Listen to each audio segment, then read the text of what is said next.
Muy buenas noches. Este es el segundo video de los tres que planeamos hacer para complementar la información acerca que se vio en el podcast de Jessica Fernández y Mariana Denolander. Volvemos a lo mismo, esto no es una cuestión de atacar, es una cuestión de complementar la información.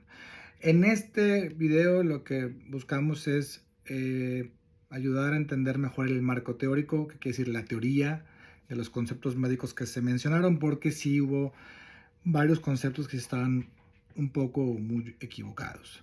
Empecemos con lo primero, que es lo más importante.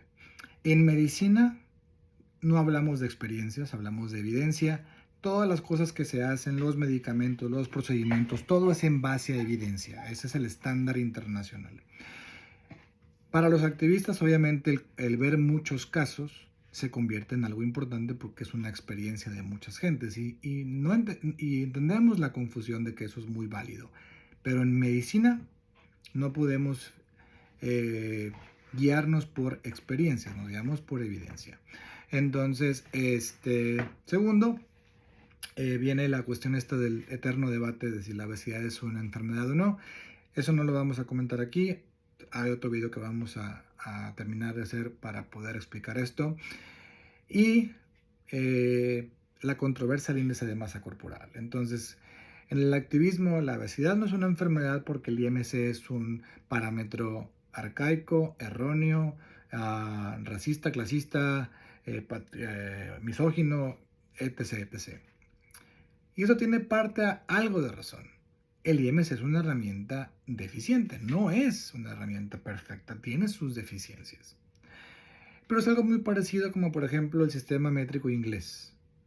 El sistema métrico inglés es muy diferente al internacional, pero no se puede quitar, porque ya las leyes, la nomenclatura, barcos, aviones, hay un montón de aplicaciones de eso que no se puede un día para otro quitar. El IMS es algo parecido. Si bien no es perfecto, es extremadamente útil para poder englobar a la mayoría de la población. No la aplica para todos. Por ejemplo, La Roca puede tener un IMC de 40 y no tener sobrepeso. Pero es un buen dato de tamizaje. Tamizaje quiere decir que podamos capturar la mayoría de la gente con una enfermedad, pero no es perfecto.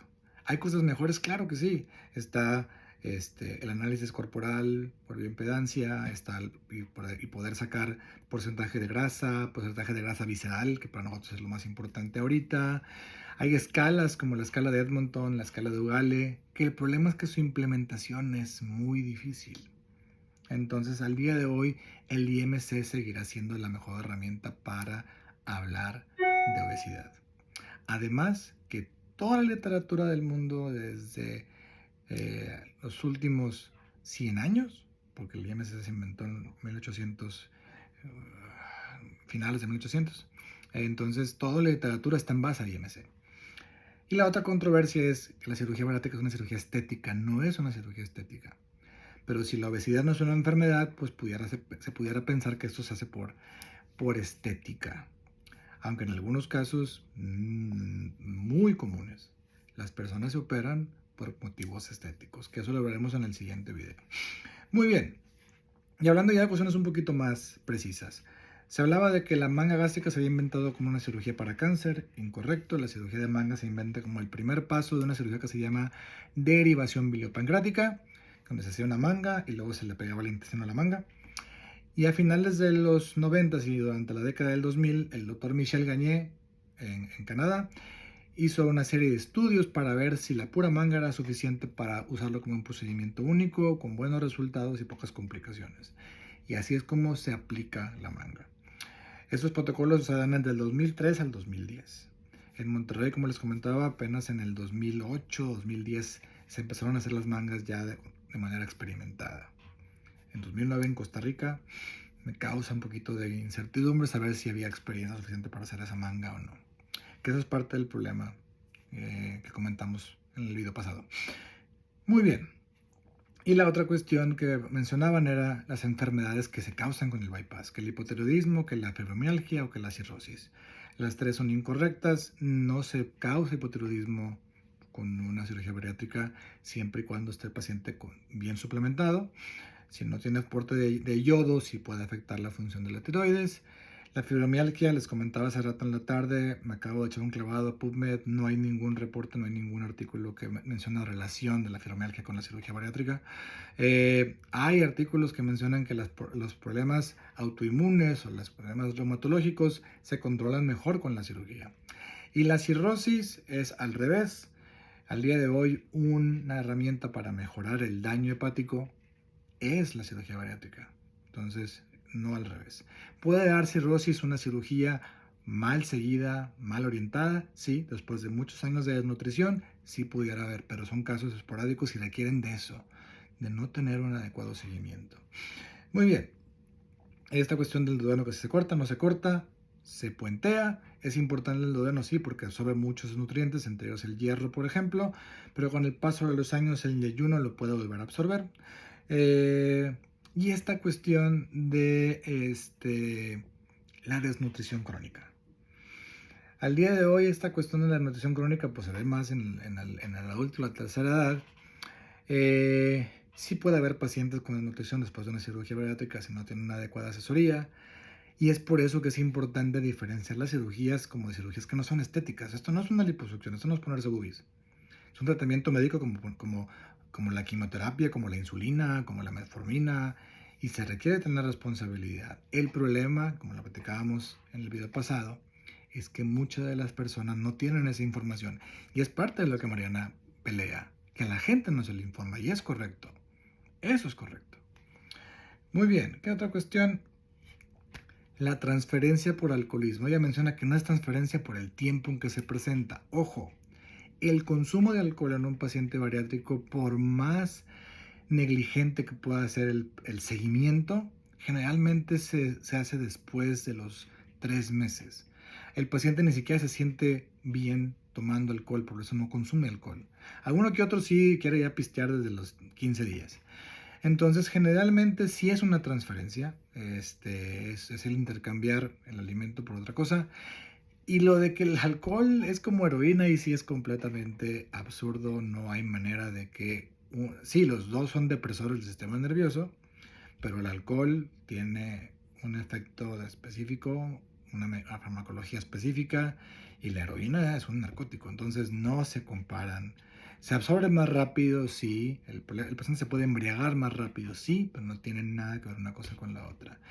Y bueno, esta cuestión de los suicidios, del aumento de suicidio, recordar, el paciente puede tener, como decía Mariana, un proceso medio de depresión transitoria, puede sentirse un poco agobiado por los cambios. Por eso es indispensable la valoración psicológica antes y después, para que este tipo de agitaciones no sucedan. Es más, una cirugía no seguida, si pudiera tener un riesgo de que un paciente que ya tiene una depresión, que no se había operado porque estaba deprimido, pudiera tener un desenlace. Pero no es en realidad el procedimiento en sí, sino que el paciente ya tenía esta condición y entonces al no haber un adecuado seguimiento, pudo haber empeorado.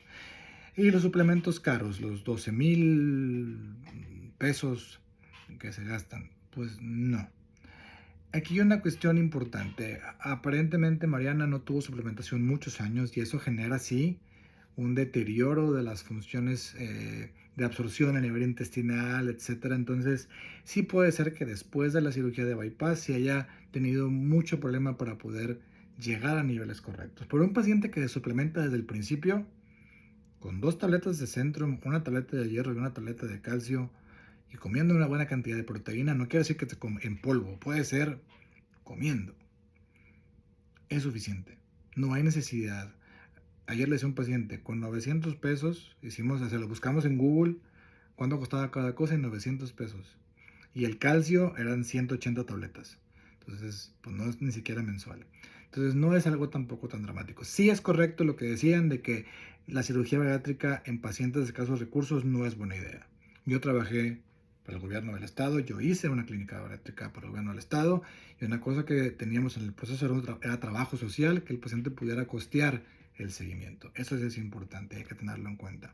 Y ahí es donde Mariana tiene razón de que a veces la gente no se le informa correctamente. Y bueno, esto de que no se puede comer carne también es falso. Hay que enseñarle al paciente a masticar. Si el paciente aprende a masticar, el paciente puede comer lo que guste. El problema es que el paciente no aprende. Los pacientes que me conocen, la gente que me sigue, sabe que para mí un procedimiento bariátrico no es para bajar de peso, es para aprender a mejorar hábitos. Paciente vitalicio, claro que por supuesto que sí. Los que han sido pacientes míos o han visto mi contenido saben que para mí el seguimiento es de por vida.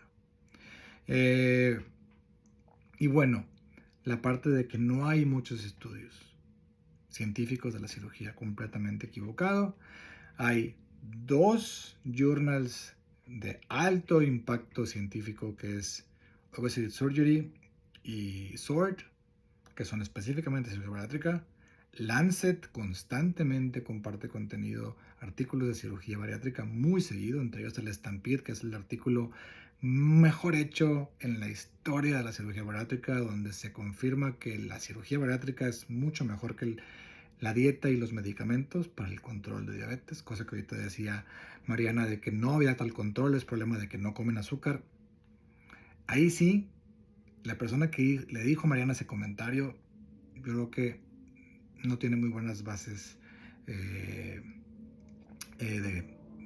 pues, de entrenamiento, sea nutrióloga, psicóloga, internista, lo que sea, porque o sea, es esa bioquímica básica y entonces no va por ahí.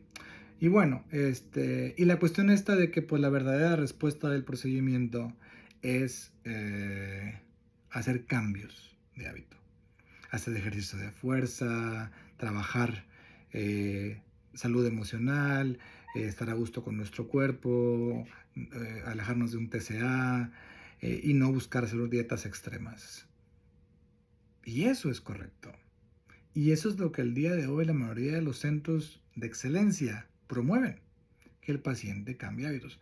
Habrá mejores centros que otros. Yo puedo decir con toda humildad que mi centro es un centro que se especializa en eso. Tenemos años dejando de hablar de peso, dejando de decirle al paciente, tienes que bajar tanto. Aprende. Pero bueno, esa es parte de la problemática que también vamos a hablar en el siguiente video.